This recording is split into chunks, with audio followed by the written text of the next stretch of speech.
এই যে ম্যাডাম, একদম মালে হাত দিবা না বলে দিচ্ছি। তোমার যা লাগবে তুমি আমারে কও, আমি উঠে দিচ্ছি। তুমি মালে হাত দিবা কে? হাত দিছি তাতে কি হয়েছে? আমি কি চুরি করে নিয়ে যাচ্ছি নাকি? নিতেও তো পারো, কওয়া যায় কি? তোমাকে বিটি কি কোনো বিশেষ আছে? একটা থোবানে গামলায় দুটে বরবানে ঝোলায়, তারপর ধরা বললি কবানি আমার ঝোলাই তো আগের থেকে ছিল।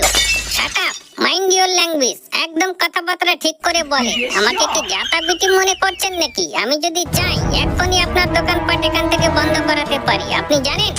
হ্যাঁ, ভালো করে জানি। তুমি কিরম পাওয়ারের বিটি তা কি আমি জানি নে? পাওয়ারের গাইতি একসময় মানুষরই মানুষ বলে মনে করো না। এখন কি হয়েছে দেশে না মানসিক পাওয়ার টাওয়ার ভরিয়ে?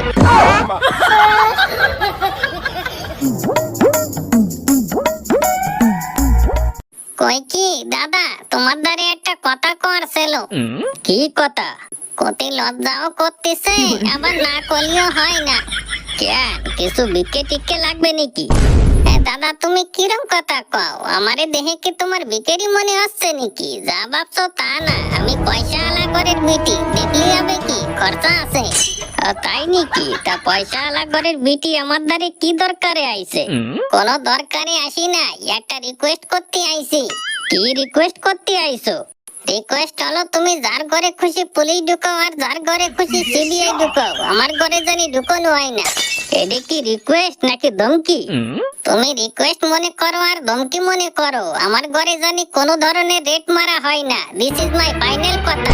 তাহলে আমারও ফাইনাল কথা শুনিয়ে নাও। পুলিশ তো তোমার ঘরে ঢুকবে, রেটও হবে, আর যদি বেশি তেরি বেরি করো সাথে পিটনীয় হবে।